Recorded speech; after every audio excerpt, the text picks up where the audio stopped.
እሺ ተመልካቾች እንዴት ናችሁ?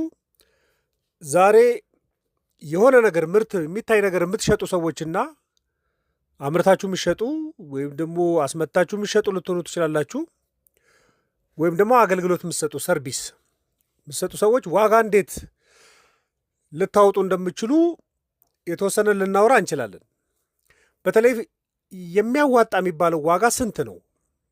ፍትሃዊ የሚባለው ዋጋ ይሄ በድንገት የሚወጣ አይደለም፣ በአጋጣሚ እንደምታወጡት አይደለም፣ ወይ እንደ ሁኔታው የምታወጡት ሳይሆን የቢዝነስ ስትራቴጂ ነው እና በሶስት ጉዳዮች ላይ ይመሰረታል የምታወጡት ዋጋ። እሱ ላይ የተወሰነ ሀሳብ ሰጣችኋለሁ። የመጀመሪያው ወጫችሁ ነው። ሁለተኛው የገበያ ሁኔታ ነው። ሶስተኛው ደግሞ የሰዎች አቀባበል ሁኔታ ምን ይመስላል ብላችሁ ነው ዋጋ ሴት የምታደርጉት እንጂ ስንት ላድርግልህ፣ እንደዚህ ይሆናል፣ የዚህን ያህል ብሸጠው ጥሩ ነው ምናምን የሚል አይደለም፣ የተሰላ ስለሆነ።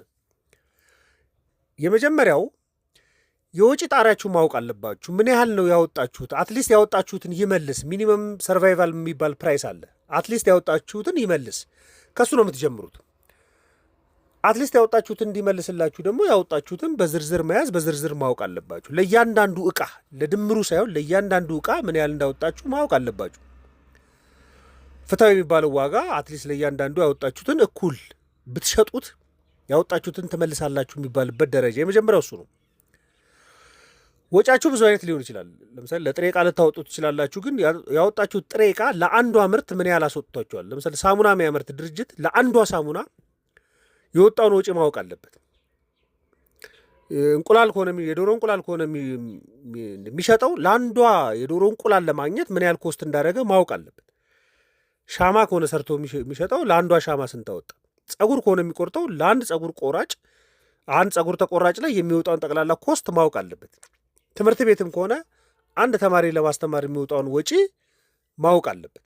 ትራንስፖርትም ከሆነ በተመሳሳይ፣ ኢቭን የምታከራዩም ከሆነ በተመሳሳይ ማለት ነው። ስለዚህ ወጪዎቻችሁ ማወቅ አለባቸው። የጥሬ ዕቃ ወጪ ምን ያህል ነው? የሰራተኛ ወጪ ምን ያህል ነው? ለአንዱ ነው። በወር የምትከፍሉትን ደሞዝ ሳይሆን በወር ደሞዝ ትከፍላላችሁ። ግን ስንት ለማምረት ከተባለ አንዷን ለማምረት ያወጣችሁትን የሰራተኛ ወጪ ታውቃላችሁ።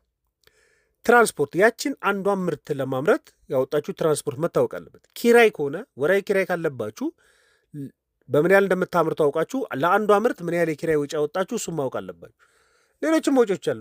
ምናልባት ምርቱን ስትጭኑ ስታወርዱ የወጣ ወጪ ሊኖር ይችላል። ታካፍሉታላችሁ። ለአንድ ግብር ሊኖርባችሁ ይችላል።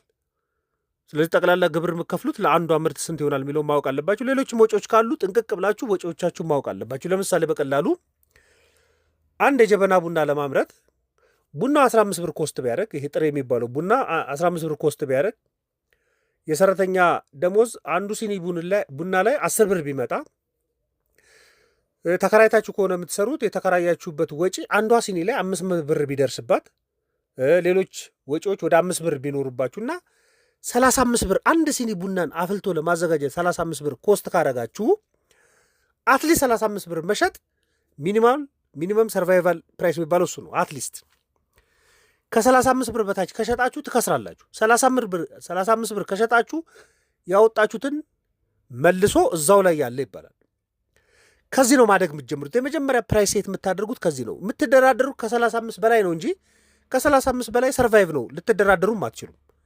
ስለዚህ አትሊስት ለአንዷ ምርት የሚወጣውን ወጪ ማወቅ አለባችሁ። የመጀመሪያ ዋጋ የምተምኑበት መንገድ ያወጣችሁትን ይመልሳሉ የሚባል ሰርቫይቫል ፕራይሱን ይይዛሉ የሚለው የመጀመሪያ የምትመለከቱት እሱን ነው። ሁለተኛ የገበያ ሁኔታውን ደግሞ ከዛ በኋላ ቼክ ታደርጋላችሁ። ተፎካካሪዎቻችሁ፣ እናንተ የምትሰሩበት አካባቢ ተፎካካሪዎቻችሁ በምን ያህል ነው እያስከፈሉ ያሉት፣ በምን ያህል ነው እየሸጡ ያሉት የሚለው ማወቅ አለባችሁ። ለምሳሌ በቅድሙ ምሳሌ አንድ የጀበና ቡና 35 ብር መጥቷል። በእናንተ ሚኒመም ሰርቫይቫል የሚባለው ፕራይስ አትሊስት ያወጣችሁበት 35 ብር ነው። ከጎናችሁ ያሉት አብዛኞቹ እየሸጡ ያሉት ከ40 እስከ 60 ብር ከሆነ 35 ብር ከሸጣችሁ ታጣላችሁ አሁን። ስለዚህ በ40ና በ60 ብር አካባቢ ላይ ስለመሸጥ ማሰብ አለባችሁ ማለት ተፎካካሪዎቻችሁ በስንት እንደሚሸጡ። ምክንያቱም ሸማች ራሽናል ነው፣ መረጃ አለው። ከጎን 60 ብር እየተሸጠ እናንተ ጋር 35 ብር መሸጠውን መረጃ ሊያገኝ ይችላል። ስለዚህ በርካሽ ብዙ እየሸኩ ነው ልትሉ ትችላላችሁ። ግን ሸማች እስከምን ድረስ አንድ ሲኒ ቡና ለመጠጣት እየወሰነ ነው ማለት ነው? እስከ 60 ብር። ምክንያቱም ከጎን ያለው ጎረቤት የሚያሳየችው እሱን ነው። ሰዎች እየጠጡ ከሆነ ስቲል እስከ 60 ብር የመክፈል ፍላጎት አለው ማለት ነው።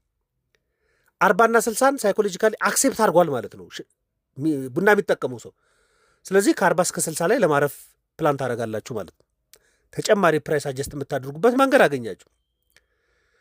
ደግሞ ደንበኛ ያላችሁበት አካባቢ ላይ ደንበኛው በምን ያህል ዋጋ መጠቀምና መግዛት ይችላል የሚለው ማወቅ አለባችሁ። ለምሳሌ ከ40 እስከ 60 ካለን በጎረቤት ያሉ ሰዎች፣ ስለዚህ እስከ 60 ብር የመክፈል አቅም ያለው ኮሚኒቲ ጋር ነው ያላችሁት። እስከ 40 ብር የመክፈል እስከ 50 ብር የመክፈል አቅም ያላችሁ ሰዎች አካባቢ ላይ ነው ያላችሁት። ስለዚህ ትርፋችሁ በሰዎች ጫና ላይ ይሆናል ማለት ነው፣ በጎረቤቶቻችሁ ላይ ይሆናል። ደግሞ የእናንተ ምርት አገልግሎት የገበያ ፍላጎቱ ምን ይመስላል? በጣም ብዙ ቡና ሻጭ ባለበት ቦታ ላይ የጀበና ቡናችሁን ዋጋ መለዋወጥ አትችሉም። በቃ ከጎረቤታችሁ እኩል ነው የምትሸጡት። ይሄ ፐርፌክት ኮምፒቴቲቭ ይባላል። እንደዚህ አይነት ገበያ መወሰን አትችሉም። ነገር ግን ከእናንተ ቀጥሎ ቡና የሚሸጠው ሰው ያለበት ርቀት 1 ኪሎ ሜትር ሬዲየስ ከሆነ በጣም ረጅም ርቀት የሚያስኬድ ከሆነ ሳይኮሎጂካል የሚባል ፕራይስ አለ። ስለዚህ በገበያው በጣም ተፈላጊ ይሆናል። እዛች አካባቢ ላይ በጣም ተፈላጊ ትሆናላችሁ። ትንሽ ሳይኮሎጂካል ፕራይስ ጣል ታደርጉበትና ትወስናላችሁ ማለት ስቲል ፕሮፊት ማርጂን እያወራን አለ፣ ስለ ትርፋችሁ እያወራን አለ፣ ፕራይስ ስለ ማስቀመጥ እያወራን። አሁን ከ35 በላይ ያለ ዋጋ ነው ትርፍ የሚባለው። 35ቱም ያወጣችሁት ወጪ እኮ ነው። ስለዚህ ትርፋችሁን የማሳደግ ነው ግባችሁ። ለምሳሌ ከጎን ተመሳሳይ ካፌ ላይ ከ40 እስከ 50 ብር እንኳን እየተሸጠ ከሆነ እናንተ ደግሞ እጃችሁ ላይ 35 ብር እየሸጣችሁ ከሆነ ከ40 እስከ 50 ብር ከፍ ማድረግ አለባችሁ። 60 ብር ብትሸጡ ወይ ደግሞ ከ60 ብር በላይ ብትሸጡ ደንበኛ አታገኙ። ምክንያቱም ደንበኛው ምክንያታዊ ነው፣ ሌላው 40 ጋር ይሄዳል። በጣም የተለየ የጣዕም ለውጥ ካላመጣችሁ በስተቀር ማለት። 30 ብር ደግሞ ብትሸጡ እናንተ ትከስራላችሁ። 35 ብር እየሸጣችሁ ብትቀጥሉ ደግሞ ለውጣችሁ በጣም አዝጋሚ ይሆንባችኋል። ሁሌም ትርፍ የሚገኘው ባወጣችሁት ወጪ ላይ አይደለም፣ በሰዎች አቀባበል ላይ እና አካባቢ ላችሁ ላይ ባለ ፕራይስ አጀስትመንታችሁ ላይ የተወሰነ መሆኑን ማወቅ አለባችሁ። ሁለተኛው እሱ ነው። ሶስተኛው የሰዎች አቀባበል ምን ይሆናል? ይሄ ቫልዩ ፐርሰፕሽን የሚባል ሀሳብ አለ። ዋናው የትርፍ ቦታ ያለው ይሄ ነው። ስትራቴጂክ የሚባለው ፕራይስ ደግሞ የሚቀመጠው እዚህ ነው።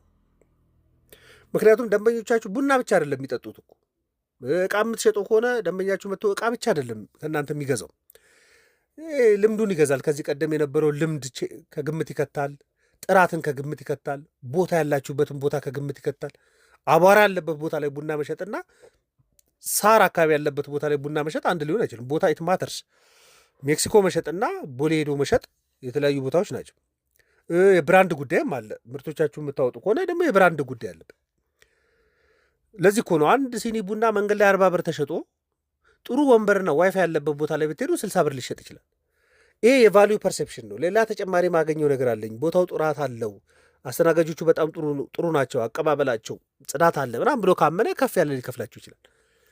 ስለዚህ ትንሽ አድ እያደረጋችሁ ቫልዩ ተጨማሪ እንዲከፍላችሁ ማድረግ ነው እንጂ ስቲል ቡናውን ለማምረት የምታወጡት አንድ ሲኒ ቡናን ለማፍላት የምታወጡት 35 ብር ነው። ስቲል እኮ 60 ብር ደረሰ። ግን በምን በአካባቢ ዋጋ፣ በሰዎች የመሸመት ፍላጎት፣ ሰዎች እስከምን ይከፍላሉ የሚለውና ሰዎች ለእናንተ ቡና ለሚጠጡበት ቦታ ላይ ያላቸው አመለካከት ሲደመር ቡናውን እጥፍ እያደረገው ነው። አያችሁ፣ ልዩነቱ ቡናው ላይ አይደለም። ሰዎች ለመክፈልና ለመጠቀም የሚወስኑበት ምክንያት ነው የምትፈጥሩላቸው። እሱ ምክንያት ፍጠሩ፣ ከዛ ታተርፋላችሁ ማለት ነው። ስለዚህ ማቀናጀት ያስፈልጋል። ፕራይስ ሴት ስታደርጉ ትርፍም ለማግኘት ወጫችሁ ሲደመር የአካባቢ ዋጋ ሲደመር ያ ሰው የመክፈል ፍላጎቱን ትደምሩበትና ፕራይስ ሴት ታደርጋላችሁ። ስለዚህ ጠቅላላ ከምታወጡበት ወጪ በላይ ያለው ነው የእናንተ ፕራይስ መሆን የሚችለው፣ የእናንተ ትርፍ መሆን የሚችለው ከፕራይሳችሁ በላይ። ስለዚህ ትርፋችሁ የሚሆነው ምንድን ነው? የምትሸጡበት ዋጋ ሲቀነስ ያወጣችሁበት ዋጋ ነው። 35 ብር አወጣችሁ 50 ብር ከሸጣችሁ 15 ብር አትርፋችኋል ማለት ነው። አሁን ከተደራደራችሁ የምትደራደሩት እዚች 15 ብር ላይ ነው። ደንበኛ እንዳይሄድብኝ ካላችሁ ከ15 ብር ትርፋችሁን ወደ 10 ብር ዝቅ አድርጋችሁ የ35 ብር ቡናውን 45 ብር ሊሸጥ ትችላላችሁ። እዚህ ጋር ነው የምትጫወቱት፣ ትርፋችሁ ላይ የምትጫወቱት። ትርፋችሁ ደግሞ እናንተ ነገ ተነገ ወዲያ ገበያው ላይ እንድትቆዩ ዋስትና ይሆናችኋል። እዛ ቢዝነስ ውስጥ ቶሎ እንድትለወጡ፣ ቢዝነሱ እንድታስፋፉ ደግሞ እድል ይሰጣችኋል። ነገር ግን ብዙ ላትርፍ በሚል ምክንያት ደግሞ ይህን የትርፍ ማርጅን በጣም ለጥጣችሁ፣ በተለይ አንዳንዴ አርቲፊሻል የሆነ የገበያ ትንተና የሚያደርጉ ሰዎች አሉ። ሰዎች መጣ ብለው እናንተ ጋር ቡና ስለጠጡ ሁል ጊዜ እኔ ጋር እየመጡ ይጠጣሉ ብሎ ማሰብ፣ ከኔ ጋር የትም አይሄዱም ብሎ ማሰብ አለ። ፕሮፊት ማርጅኑን ከፍ ለማድረግ ይከፍላሉ ብዬ ስለገመትኩ ምናምን። ወይ ደግሞ አንድ ሰው ቡና የሚሸጥ ሰው ይለመድና ያ ሰው ዞር ባለ ጊዜ ደንበኛ በሙሉ ጥርግ ብሎ ይሄዳል። አሁን በዎኪንግ ዲስታንስ በጣም ብዙ ቡናዎች አሉ።